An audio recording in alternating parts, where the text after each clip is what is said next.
Bienvenidos a Pixel Podcast, tu podcast de confianza sobre el 3D. Hoy vamos a hablar sobre las distintas áreas en el mundo de 3D. Así que bueno, nada, ¿cómo estás, Rocky? ¿Cómo estás el día de hoy? Muy bien, con ganas de empezar. Claro, lo que pasa es que, mira, fíjate, hay una cuestión muy interesante, ¿no? Y disculpa que te interrumpa, sino que literalmente hay muchas personas que de repente se quieren meter en el mundo del 3D y no tienen muy claro y piensan que literalmente ser 3D es nada más modelar y ya estaría listo. Entonces, tú imagino que en la industria tú has visto un mogollón de formas y momentos que han pasado ese tipo de cuestiones, ¿no? Sí, he visto muchos intentos de desarrollos de ideas que no han dado sus frutos por una mala estructuración. Ok, para decirle que la caga muchísimo por investigar. Se podría decir que sí, exactamente. Y por Entonces, desconocimiento, mira, también por desconocimiento, que eso es otro tema. Es que esa es la cuestión muy interesante, que normalmente lo que yo veo es que hay un tabú muy interesante en la parte de 3D. Porque claro, en la parte de 2D todo el mundo sabe como que es el 2D, tiene que hacer los dibujitos, etcétera, etcétera, pero la gente piensa que 3D es solamente modelar. Y hay una cantidad de cosas tan anormales que hay dentro de la parte de la parte del 3D que son, por lo menos, a ver, yo preguntándote a ti de forma más personal, Rocky. ¿Cómo tú te sentiste cuando realmente viste la envergadura, sí, dije envergadura, en el mundo del 3D? ¿Sí? ¿Cómo te sentiste tú que dijiste, mierda, sí, hostia, tío? Pues te sorprendes, porque al menos cuando empiezas en este mundo, empiezas con una idea muy clara que dices, mira, a mí me mola lo que estoy viendo y yo quiero hacer esto. Y empiezas a aprender sobre todas las áreas que incluyen el mundo del 3D y es muchísimo más grande de lo que uno puede llegarse a imaginar. E incluso te puede hacer cambiar de idea de lo que te hubiera gustado trabajar de ello. En el sentido de que tú dices, mira, me mola esto. Y empiezas a ver esto, pero empiezas a descubrir que hay más ramas de esta industria y que a lo mejor no te gustaba tanto lo que estabas viendo, sino que hay otra que te interesa más. Y son todas muy interesantes y las vamos a mencionar el día de hoy en este podcast para hablar un poquito sobre todo ello. Así que, Sí, bueno. Dime. Bueno, tú viendo el punto de vista, sí. Mi punto de vista fue, como aprendí así, dije, mira, yo estaba un día modelando todo tranquilo, ¿verdad? Y de repente vi lo que mucha gente lo que me va a entender es la parte de la retopología, en la parte de los que son modeladores. Una asquerosidad increíble que uno se tiene que lanzar ahí y después cuando tú estás ahí como que bueno, ya hice la retopología, yo creo que eso fue lo más difícil y después para la parte de animación que te toca hacer la parte de rigging, que es la parte del pesaje. No, hay muchas áreas. Y ojo, normalmente yo estoy tocando muy encimita por acá, pero ahorita la vamos a especificar más todas las áreas de la parte de producción para una parte de la animación, que en este caso Rocky tiene bastante experiencia, más que yo en este caso. Así que bueno, nada, Rocky, expláyese esa shit. Vale, pues si no te parece mal, vamos a comenzar hablando. Vamos a enfocarnos un poquito más en el tema de 3D hoy, porque es bastante diferente el tema de cómo se lleva una producción de un largometraje, una película, una serie, tanto a nivel 2D como 3D. Aunque tengan similitudes, hay áreas que son totalmente específicas de cada rama. Así que vamos a especializarnos un poquito más en lo que significa 3D. ¿Vale? La similitud te refieres a la parte de los lloros, ¿no? Porque cuando la gente se mete en esa área y ve la cantidad de cosas que necesita hacer para hacer una animación 2D y una animación 3D, igualmente los lloros son igual. Exactamente. Y el tiempo que conlleva. Parece rápido, pero no os creáis que todo es rápido. Sí. Así que, primero el tema vamos a tocar, a la hora de llevar a cabo un proyecto, es importante tener una idea, que este sería el primer paso a la hora de desarrollar un producto. Vale. Entonces, una vez tenemos una idea, el siguiente paso sería escribir un guión, es decir, pasar tu idea que tienes en mente a texto para que así los demás podamos ver un poco qué idea has representado y tener todos una idea clara de lo que tú quieres plasmar como tal y cuál es la idea base. Pero fíjate, sobre todo hay una cosa importante cuando tú me dices que hay que tener una idea y plasmarla, es sobre todo, chicos, y esto se lo hago con toda la experiencia del mundo y todas las personas que son artistas acá, que son medio pelotudos a veces, por favor, si tienen una idea, no cambien la idea base, cambien tonterías, pero no cambien la idea base, porque si no, el proyecto nunca va a funcionar. O por lo menos eso pienso yo, porque yo he visto cada proyecto que dice, mira, ¿sabes qué? Quiero ser una historia del héroe. ¡Wow! Increíble, todo bien chévere y perfecto. Y cuando la están plasmando, entonces le meten tetas en todos lados. Entonces te dicen, pero entonces, ¿qué es esto? ¿La historia del héroe o la historia de las tetas? Entonces, ahí donde tú dices que dicen, ya, se te fue. Y termina siendo un juego no safe for work y termina fracasando.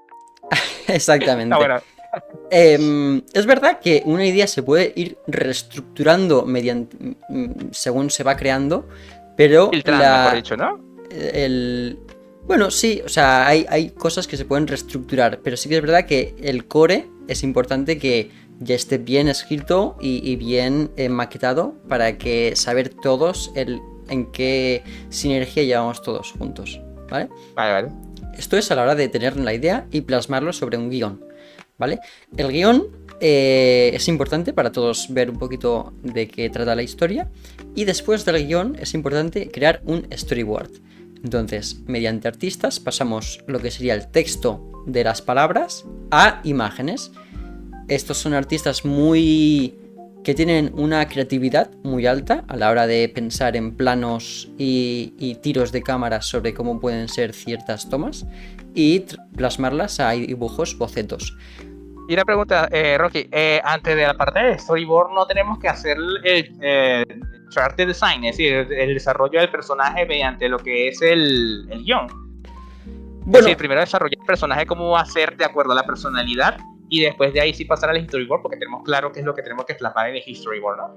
¿O no?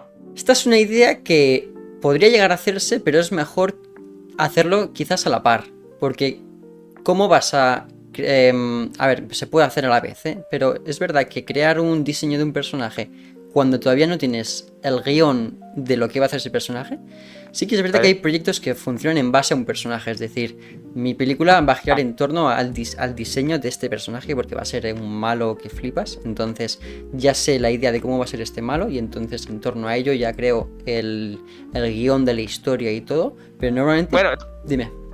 Entonces, literalmente lo que me estás comentando es que lo que me está diciendo es que más que todo los animes actuales están basados en primero que crean el character design y después el guión, porque ahorita todos son tan fanservice que yo creo que todos primero hacen el personaje culón y de todo, y a partir de ahí le coloca la historia real.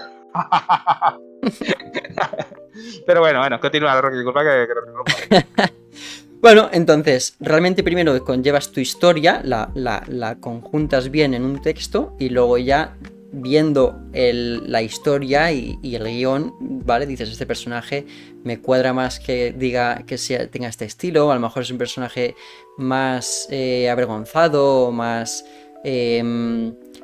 callado, lleva menos importancia, o personajes más elocuentes, con mucha creatividad, con mucha imaginación, y entonces hay que darles otro tono. Pero todo esto se lleva después de tener al menos un guión. Normalmente, siempre se pueden romper las reglas, pero lo normal es tener el guión. Sí, y sobre todo es importante tener el guión, es precisamente porque hay que entender que primero hay que entender la personalidad del personaje antes de plasmarlo, ¿ok? No vas a hacer un personaje que es el ñoño del salón, ¿verdad? Y literalmente es un tipo mamadísimo, así todo musculoso, porque va a decir, perro, qué raro, ¿no? Es decir, se puede hacer, pero lo que uno intenta muchas veces con los caracteres, es decir, con los personajes, es que de por sí la física y la parte de la morfología del personaje esté de la mano con la personalidad del mismo, para que tenga una congruencia argumental. Y bueno, nada, eso es una parte de desarrollo que a lo mejor tocamos después, pero por ahorita estamos a huele pájaro colocando todas las fases como tal. ¿Okay? Después de la fase del guión, pasamos a la fase de la animática. Una animática consiste en convertir un storyboard en un vídeo de lo que queramos que sea. Entonces, lo que consigues con la animática es convertir tus viñetas, como si fuese un cómic, a un vídeo, y esto sirve para saber cuánto tiempo va a durar cada viñeta, si es de acciones muy rápidas de medio segundo, 2 segundos, o que sean conversaciones más largas de 7-10 segundos, y ahí tú vas conjuntando todas tus imágenes en un solo vídeo para ya dejar la duración de tu proyecto fijada, lo que te va a durar, y siempre está a posibles ciertos cambios, pero al menos ya tienes una idea de lo que te va a durar tu proyecto. Y esto se llama animática. No, me siento en una clase, pero está bien. Primero, claro, yo sé esas áreas, pero literalmente tú las explicas brutalmente bien. Así que literalmente, chico, bueno, para ir más pelota a él, porque yo de por sí voy a explicar las cosas del orto. Así que, continúa. Muy bien, pues a la vez que estamos desarrollando todas estas cosas, imaginaros una línea secundaria que mientras estaba creando el guión, tenemos lo que son el concept. En el concept, como decía bien antes Kraken, se va desarrollando lo que son las ideas de los personajes, ya sea como tú los quieras, de cualquier tipo de ideas, queremos que el entorno sea muy colorido, que sea más de monocolor, queremos que sea muy realista, queremos que sea algo más cartoon, y ya diseñas el concept de todos tus personajes. Después del concept, en esta variante, pasaría a lo que es el modelado. En el modelado de objetos te llegan unos concepts, normalmente que vengan, si puede ser, referenciados por un spreadsheet, que ahora os comentará Kraken lo que es un spreadsheet y cómo es importante que le llegue la información al equipo de modelado para poder pasar a los siguientes departamentos y trabajar los de modelado. Bueno, sobre todo hay que tener claro, para las personas que estén nuevas en la parte de modelado 3D, ¿verdad? Recuerden una cuestión, normalmente lo que se ve bonito en el 2D no se ve bonito en el 3D, ¿ok? Así que ténganlo muy en cuenta porque yo puedo hacer unas chinas y cosas así y te dices, ¡ay, qué kawaii! Y después cuando la metes en 3D no tiene ningún fucking sentido y creas una aberración horrible porque te basaste en el diseño 2D. Claro, obviamente las personas que van a ver eso no van a decir, ah, no, claro, lo que pasa es que es difícil exportar los diseños 2D en 3D. No, te van a decir, mira, men, no por nada, pero te entregaron esta hermosura y te entregaste esta cagada. Entonces, los model sheets son bastante importantes, ¿verdad? Que literalmente el artista 2D que esté trabajando y haciéndote esos concepts, ¿verdad? Tenga un sentido de, primero, de acuerdo a que sepa lo que vaya la cuestión. Obviamente no te voy a hablar de anatomía, porque de repente si es un cartoon no vamos a tener mucho tema anatómico como tal, pero tiene que tener un sentido lógico a la hora de plasmarlo en 3D, que esa es la dificultad, ¿ok? Porque claro, hay truquitos que colocan los diseñadores 2D, es como que se ve bonita esta pierna para acá.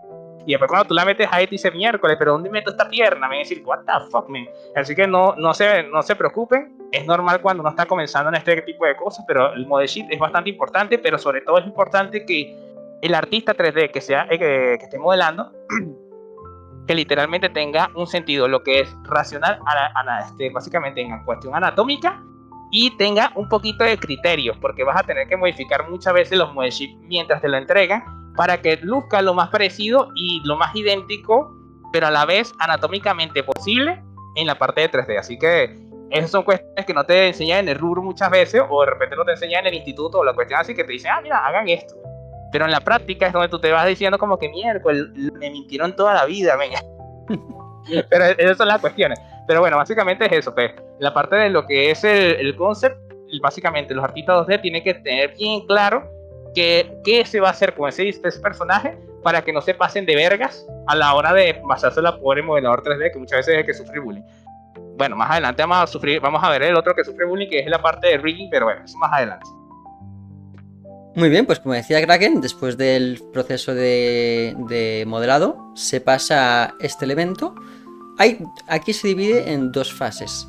Se le puede pasar a los riggers y lo que hacen ellos es crear un esqueleto sobre los modelos 3D. Pero a la vez también hay modelos que no necesitan un esqueleto, que van a estar de fondo, ya sean en los escenarios, los modelos que no se tocan nunca, ya sean árboles, piedras, suelo, arbustos. Sí, por cierto, Dime. Rocky, sabes que hay una parte que se me olvidó. Dila, Pues yo hablé dila, mucho dila. de los modeladores, sabes que me olvidó, sabes que literalmente ahorita estamos hablando de los modeladores, ¿no? Pero también hay que hablar sobre la textura y el texturizado y pintado de los personajes, que ese también es otro rollo, porque básicamente tienes que ser ingenioso para el modelador, tienes que ser ingenioso básicamente por la parte de la pintura y la parte de texturizado, porque obviamente tú no vas a hacer la cantidad de detalles que tiene el del dibujito, ¿verdad? Basado en poligonaje, porque si no literalmente el personaje va a pesar muchísimo. Entonces ahí es donde viene por eso mismo dije que nuevamente el modelador 3D tiene que tener un criterio propio para saber qué es lo que beneficia más para que el rigger no te odie, ¿ok? Porque va a decir, mira, el rigger te va a decir, mira, esta porquería tiene demasiado poligonaje y esto va a pesar muchísimo. Entonces ahí vamos con las áreas, ¿no? Es decir, tienes que conocer bien tu área, tienes que conocer cuáles son los límites y tienes que conocer cuál es la eficiencia que necesita la siguiente área. Por eso nuevamente, y yo creo que es un punto que vamos a hablar más adelante, lo mejor que puede hacer una persona de 3D es que conozca todas las áreas por lo menos por encima, ¿ok? Precisamente para hacerle más fácil el trabajo a la siguiente área, que en este caso de modelador y texturizador, viene la parte de rigger, que es el que me va a contar ahorita Rocky. Bueno, es lo que comentaba Kraken. Riggar el personaje sería ponerle los huesos para luego en el siguiente departamento puedan mover estos huesos dándoles vida. Entonces, a la par que el modelador los ha modelado y ha acabado el modelo, se envían a dos fases, el de texturizado y el de rigging a la vez, porque luego en la siguiente fase se vuelven a juntar y después de la fase de rigging llegaría el tema de layout. Un artista de layout lo que hace es, si recordáis atrás teníamos la animática, que era el vídeo montado del storyboard, con las viñetas, en forma de vídeo. Entonces, bueno, como lo van a ver aquí en la pantallita de aquí abajo como ejemplo, Rocky, por si acaso. Aquí abajo lo van a ver.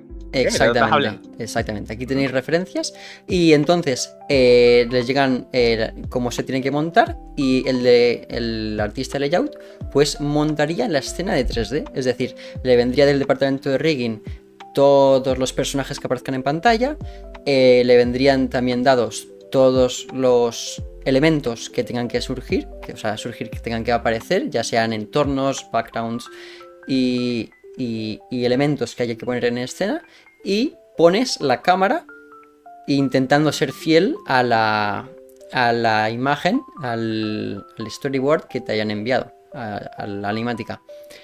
Siempre y cuando sea posible, porque como bien decimos en este podcast, es importante que el artista tenga su propio criterio.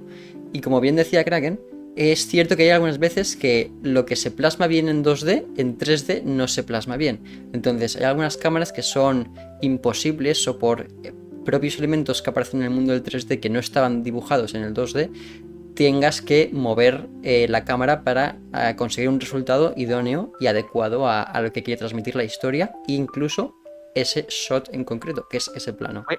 Voy a resumir lo que está diciendo Rocky. Muchas veces cuando tienen que hacer el layout y le montan literalmente el storyboard y se lo mandan por el layouter en 3D, básicamente lo ponen a parir porque tiene que hacer lo más parecido que está en ese fucking dibujo a literalmente en la parte 3D. Entonces eso implica que muchas veces tiene que desbaratar el personaje que el pobre Rigger hizo, ¿verdad? Que literalmente, mira, esta pierna está estirada. Rigger, pero yo no hice para eso, ¿qué importa? El layouter va a decir, mira, esta broma va a estar estirado porque mi trabajo es mi trabajo y está así aquí. Y literalmente te vas a comer ese marrón, pero sí se logra. Y más bien eso es una de las cosas que es muy bonita en el 3D, es porque literalmente el 2D ha impulsado muchas veces al 3D a romper muchas veces los límites, ¿ok? Y hay muchos ejemplos de muchas animaciones actuales que literalmente que la parte artística era tan compleja que se han tenido que crear nuevas bases en la parte de lo que es la física, etcétera, en muchas partes de las áreas para que literalmente se pudiera conciliar ese tipo de cosas, ¿no? Entonces, bueno, ahí te voy a dejar, Rocky, porque después yo me extiendo. Pues efectivamente, este es el tema de lo que haría el layout artist. También te haría la animación que se ve en pantalla, pero de una forma muy simplona, ¿vale? Es para dejar las bases para el siguiente departamento, que sería el animador 3D. Al animador le llega el plano ya montado en 3D del artista de layout, donde la cámara ya será la final, es decir, es intocable, y básicamente montan lo que es la animación 3D que ya te habían dado de base los artistas de layout. Entonces, tú como animador 3D, te haces tus referencias. Es importantísimo que todos los artistas, todos, usemos referencias, ya sea para hacer nuestros proyectos o ideas que tengamos. Siempre es importante trabajar con referencias. Si trabajas sin tener ninguna referencia, es posible que tengas la suerte de que te salga bien, pero normalmente usa referencias. Te va a ayudar mucho más y te lo recomiendo. Cuando habla de referencia Rocky, por si acaso, se refiere a que literalmente uno de dos, o te grabes a ti mismo haciendo esa acción. Claro, si es No Soy Forward no creo, pero pero también es importante porque en internet hay bastantes ciclos de movimiento de referencia que también te pueden ayudar en la animación, ¿ok? Porque básicamente lo que, como él comenta, tú puedes sacar de la mente un movimiento en específico, pero hay ciertos detalles que uno comete en ese movimiento que es raro. Es decir, es una cosa que es bastante interesante, Rocky, ¿no? Que por lo menos tú dices movimiento y te dices, el movimiento es así, relajado. Pero resulta que cuando tú lo vas a plasmar, el cerebro dice, aquí hay algo raro, pero no sé qué es. Porque inconscientemente estamos naturalizando un movimiento y solamente se puede hacer basado en una referencia real. Y entonces en ese tipo de cosas donde normalmente yo te puedo decir que el animador la tiene bien difícil ahí porque se tiene que grabar a sí mismo cada rato. Y bueno, nada. Pero una pregunta, a ver. Dime. Tú que eres más especialista en la parte de layout y la parte de animación, ¿cuál de los dos es más sufrido? Uf, a ver, lo que pasa es que estamos tocando áreas ligeramente diferentes. Por... Sí, pero A ver, sufrido depende de cómo lo quieras percibir, porque si te gusta más un área, por mucho que sea más difícil, si lo disfrutas más, en el fondo claro. te va a parecer más satisfactorio. Yo diría que son dos áreas. Es complicado en lo que son las áreas de la animación 3D poder compararlas, es decir, podemos echarnos y molestarnos por los compañeros que tenemos en el equipo, pero a nivel de lo que se lleva a cabo en un área y lo que se lleva a cabo en otra, son procesos totalmente diferentes que llevan Claro. toda su metodología detrás, pero bueno, es decir que el de layout anima las cámaras, hace animaciones muy simplificadas para luego llegar al animador, que es el que le da vida de verdad. Son complicadas de diferenciar. Sí que es verdad que el trabajo que lleva uno y otro son bastante más difíciles de equiparar, porque pongamos que, por ejemplo, le dicen a un layouter que tiene que hacer, me lo invento, 5 planos en un día, mientras que el animador tiene 2 semanas para hacer un plano de animación. Entonces, son tiempos muy diferentes a la hora de comparar ciertas áreas y es complicado. Yo lo que recomiendo es que probéis y al menos estudiéis todas las áreas y sepáis sobre ellas. Las probéis y si os gustan, guay. Y si no os gustan, a otro tema y sin problema. Exacto, sí, por eso mismo es como lo que referencié hace rato, de que normalmente, aunque tú te quieras especializar en un área en específico, tienes que tener un poquito de noción de qué es cada área, ¿no? Precisamente porque a lo mejor dice, mira, me mola mucho esta área, pero esta área, bueno, me va del orto, ¿no? Entonces no la va a tocar ni con un palo. Y de paso, que también así también entiendes un poquito el trabajo que están haciendo los demás, ¿ok? Porque tú dices, joder, ya sabes, por lo menos si tú por tu parte, tú no quieres saber nada de rigging. O Totalmente. por lo menos pienso, ¿no? Es decir, es como que miércoles, a cambio yo me ponen un ring todo loco ahí, que ay, qué divino, así, voy a ver qué carrizo cómo lo hago, ¿no? Y me siento por horas ahí. Pero esa es la cuestión, ¿no? Que eso es lo bonito, creo que en este caso la parte del 3D que la parte artística, ¿no? Que Claro, ahí, que cada quien tiene su función, cada quien tiene su función, pero tienes que saber qué están haciendo los demás. Porque el hecho de que tú entres, ¿no? Y yo creo que también ha pasado, imagino que ha pasado muchísimo, que tú entres a la industria, pero solamente te hayas metido en una sola área, creo que puede llegar a crear fricción, ¿no? Porque muchas veces tú desconoces lo que está haciendo el otro y va a decir, joder, pero a este le dieron como 3 meses y ahí me están dando una semana. Entonces te dice, ¿qué cojones, no? totalmente. Entonces tú dices, bueno, mira, pero amigo, tú tienes que entender, y le metes así.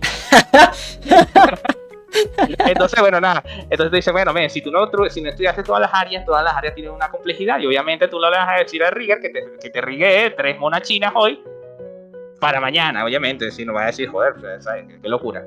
Pero en general es eso. Pues. Ahí continúa, pero básicamente es eso. Chicos, si se van a meter en esta área, traten de repasar siempre, sí o sí, todas las áreas consiguientes, las que estamos comentando aquí, y después de una de esas, empápense en la que más les gusta, porque la idea es que ustedes sean buenos, no en todas las áreas, sino que especialmente haya una o dos áreas que tú seas un fucking pro, ¿ok? Que eso es lo que normalmente se requiere. Totalmente. Y también es verdad que, unido a lo que dije Kraken, también es verdad que vamos aquí a diferenciar dos tipos de proyectos. Los proyectos que son más individuales, donde tú te encargas de todo, y los proyectos que son en una empresa en la que estás trabajando como trabajador. Normalmente, si es una buena empresa y tiene una buena estructura a la hora de llevar a cabo un proyecto, donde tú te especializas es lo que tocas tú, pero no vas a tocar absolutamente nada más. Aunque tú sepas de otras áreas, que es importante, si yo voy a trabajar como animador en una empresa, voy a animar y no voy a hacer nada más. O sea, no voy a tocar texturas, no voy a riar, no voy a iluminar, no voy a... Yo hago lo que yo sé, lo que yo me especializo, en lo que soy buenísimo, soy un crack, soy el mejor. Eso es lo que voy a tocar como trabajador en una empresa de animación. Y una pregunta, yo creo que, y no hay veces que de repente te dicen, mira, men, te contratamos para esto, pero necesitamos a alguien en esta área. Comienzas por lo menos como junior. ¿No ha pasado eso? A ver, aquí hay que diferenciar varias cosas. En cuanto hablamos de cada rol individual, ¿Vale? existen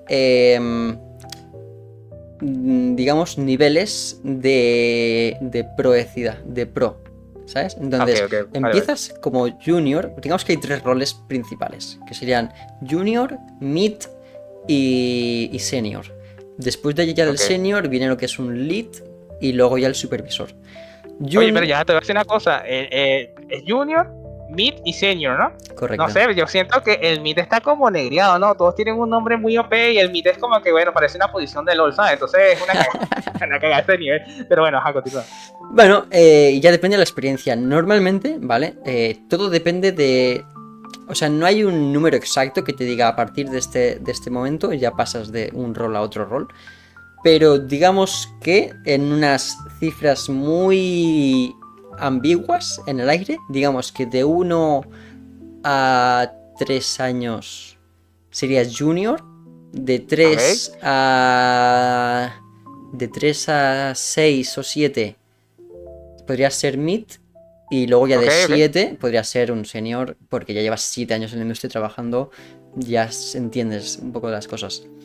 Entonces, en pocas palabras, si tú subes rápido y tus compañeros ven que subiste rápidamente, significa que se lo chupaste a alguien, ¿no? Bueno, a ver, depende un poco del área. Hay que reconocer que hay gente que sube su nivel muy rápido porque tú lo ves y son muy buenos. Aquí afecta el cómo eres tú, de tu desarrollo a Ok, nivel de trabajo y a vale. cómo desempeñas tu trabajo a nivel del equipo. ¿Vale? Es decir, Eso es una cosa importantísima que quería tocar, Rocky. Importante, chicos. No importa qué tan buenos sean, si son unos apáticos del orto, nadie los va a querer cerca y no lo van a querer contratar. Siempre traten de hacer bien su trabajo, pero también con una buena perspectiva, echar broma, hablar con la gente y socializar.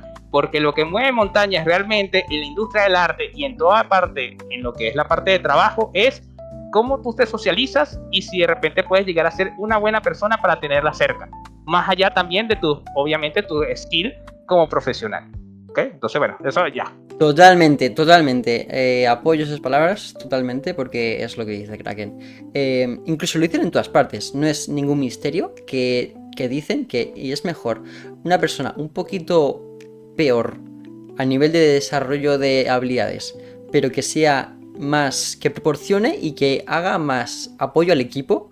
¿Sabes? Que sea una persona que es agradable al equipo y que veas que aporta al equipo, más que una persona que sea buenísima, pero luego es un tío que dices, tío, de verdad, tienes un ego, aparte de aquí, porque estás hundiendo a tus compañeros y por mucho que tú seas un crack, no estás aportando al equipo. Entonces, que sepáis eso, que es bastante importante, y de que Es estamos... eso, sí, no, es que es eso, no, es que literalmente es eso. Mira, fíjate, por lo menos por mi parte, es como yo siempre digo en los streams.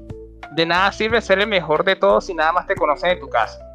Tienes que tratar de globalizarte y que literalmente te conozcan. Porque también en la industria, como en la parte artística y como todos los trabajos, no solamente vende tu nivel, también vende qué tan influenciable tú seas y cuál es la imagen que tú estás dando, ¿ok?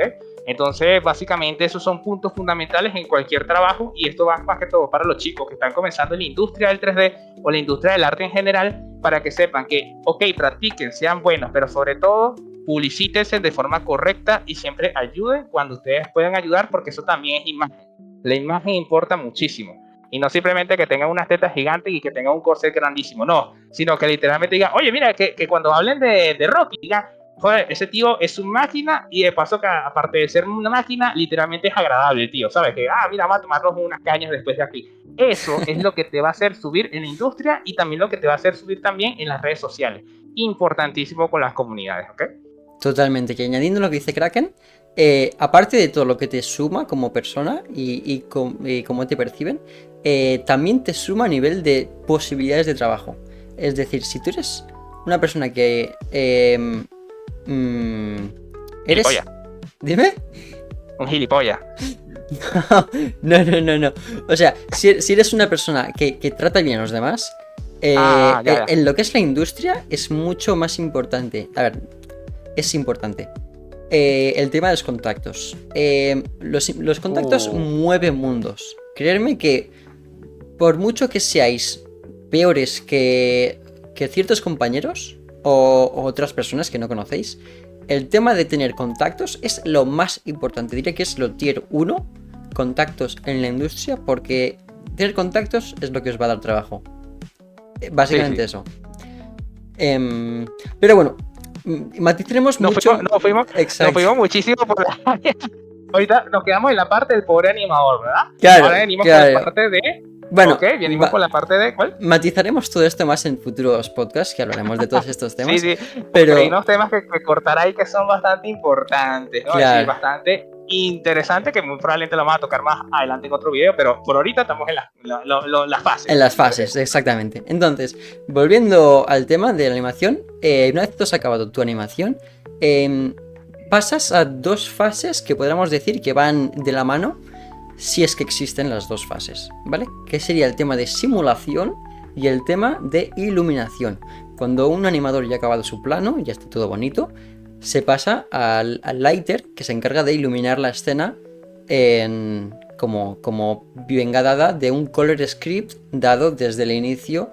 Cuando hablábamos del concept, es importante tener un color script que te dice los colores principales de cada área. Pongamos que tienes una película donde estás fuera y llega un punto donde la mitad de la historia se transmite dentro de una cueva, y digamos que es una cueva imaginaria súper chula azulada.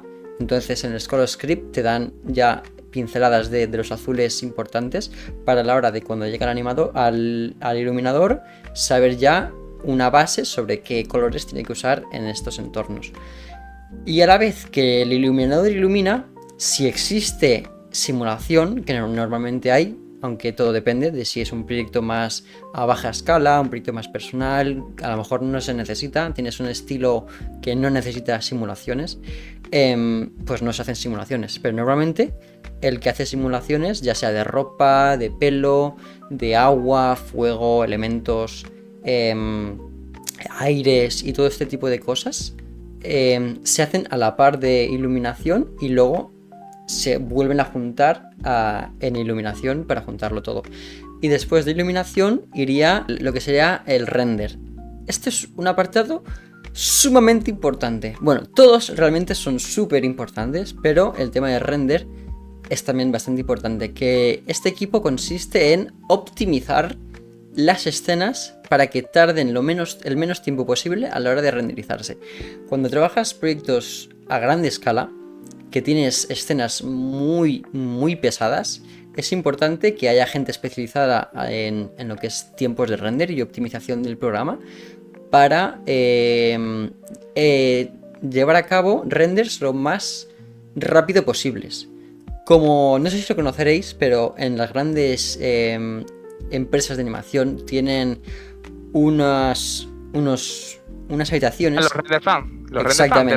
Exactamente. Tienen unas habitaciones especializadas que se llaman granjas de render, donde tienen un montón de ordenadores que están todo el día renderizando. Simplemente porque a la hora de hacer renders pesan mucho y el equipo está constantemente renderizando y probando renders. Y tienen granjas, es decir, habitaciones con un montón de ordenadores donde solo se dedican todo el día a estar lanzando renders. Entonces, no, y sobre todo hay una cosa que también hay que tener en cuenta en cuanto a esto, ¿no? Que para las personas que no están un poquito, sí, las personas que no sepan de esta área, ¿verdad? Normalmente también tú cuando entras a la parte de renderizado, por lo menos cuando tú vas a estar en la parte de render, también tienes que adaptarte básicamente al render que se está manejando en la empresa, porque también hay empresas como Pixar, DreamWorks y todo ese tipo de cosas que tienen su render aparte, con script aparte y tienes seteos aparte. Entonces básicamente tienes que básicamente volver a aprender todo el software de lo que ellos están trabajando en el render antes de que literalmente dejen tocar algo en específico, ¿no? Entonces son ese tipo de cosas para que ustedes vean la complejidad, algo tan absurdo como lo que es un render, literalmente de acuerdo al software que tú estés trabajando y a la empresa donde tú estés trabajando va a cambiar totalmente todo, ¿ok? Y para las personas que no estén asimiladas que es un render, básicamente el render se puede decir como que es el todo. Todo lo anterior que hemos dicho, todo lo anterior que hemos seteado, todo lo anterior que hemos hecho con el personaje, se va a resumir todo en el render. Las luces, el pintado, el texturizado, los efectos, la manera de cómo se va a mover, el entorno, todo. Eso va a ser el mezcolote final, así que lo va a pegar todo y por eso es tan importante los renders, ¿ok?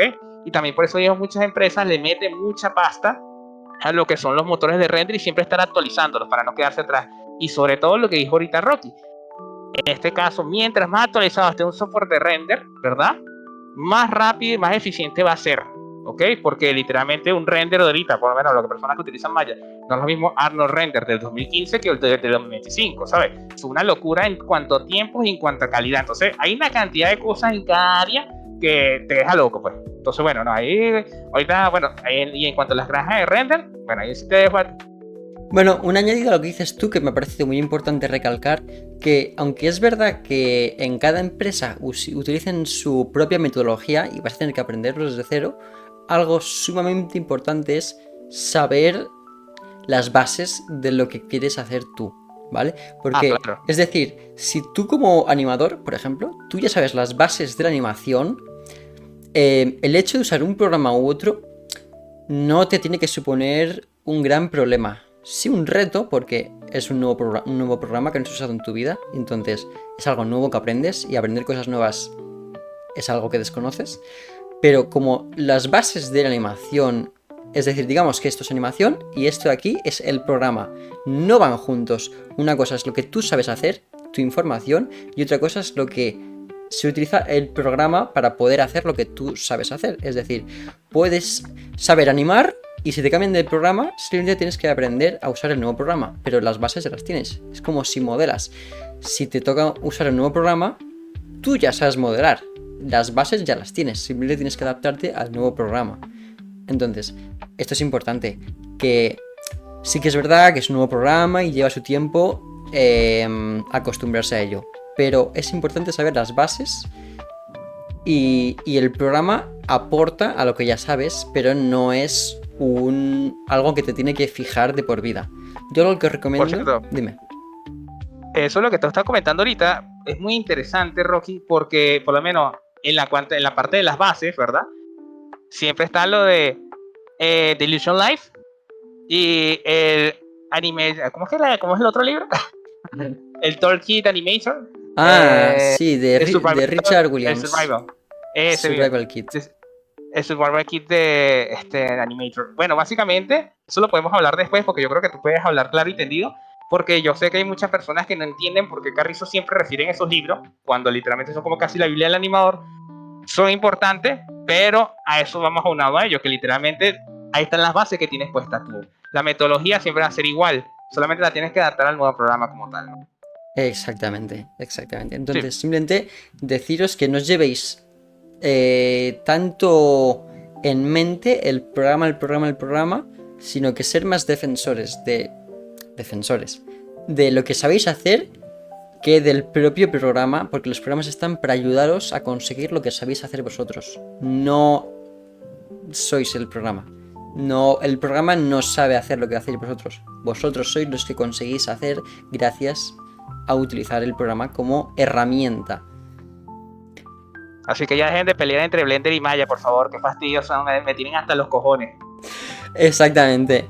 Así que bueno, después del tema de renderizar viene lo que sería ya postproducción, donde entramos en edición de vídeo. ¿Vale? En edición de vídeo básicamente te llega todo el largometraje o lo que tengas tú montado, ya sea corto, vídeo, anuncio, animación, lo que tú quieras, y lo montas en un vídeo.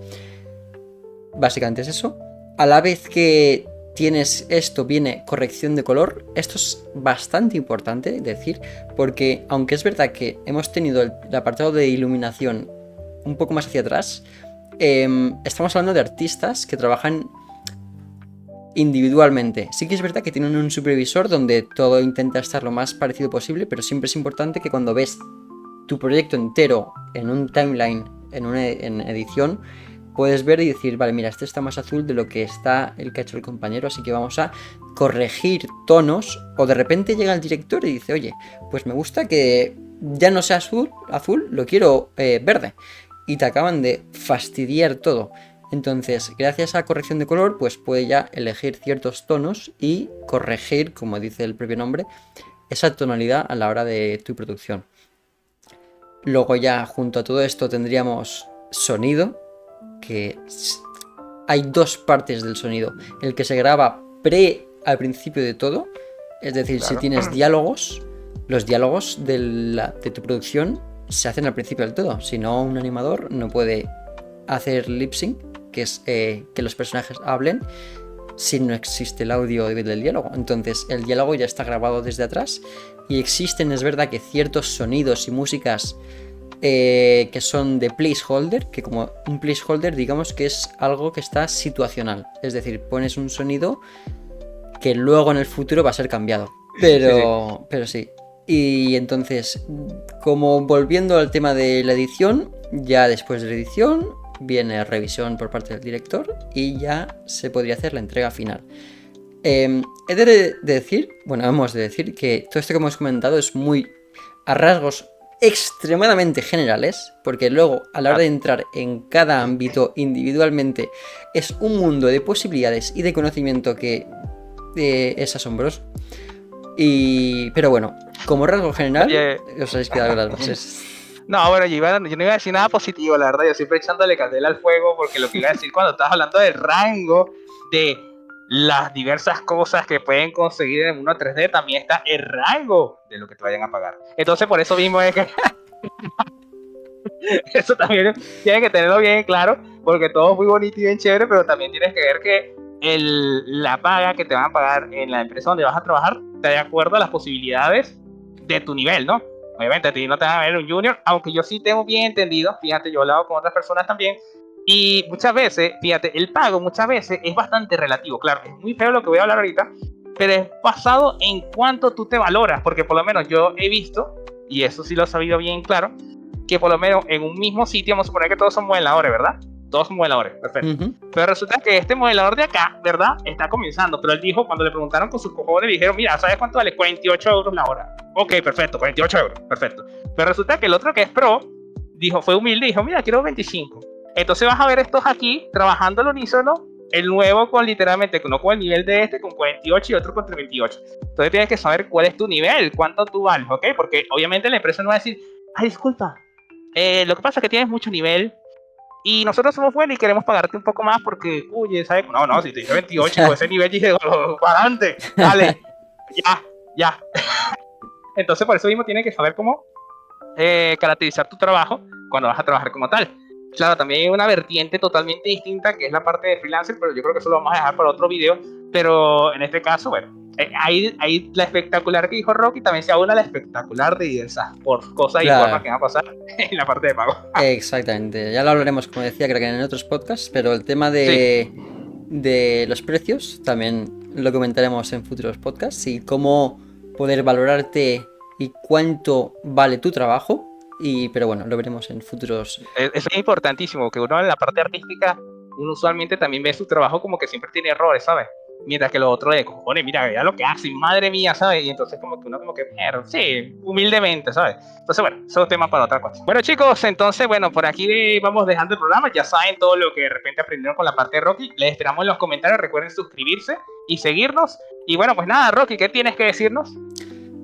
Bueno, espero que os haya gustado este primer podcast dando pie a lo que vais a conocer en lo que hablaremos en esta industria. Y nada, espero que os haya gustado mucho. Como decía Kraken, ponerlos lo que queráis en los comentarios para saber un poquito del feedback de impresiones de este proyecto que vamos a llevar a cabo. Y nada, espero que os haya gustado mucho. Y nos veremos en futuros podcasts por el canal. Así que nos vemos. Hasta luego. Nos vemos, chicos. Adiós. Bye. Adiós.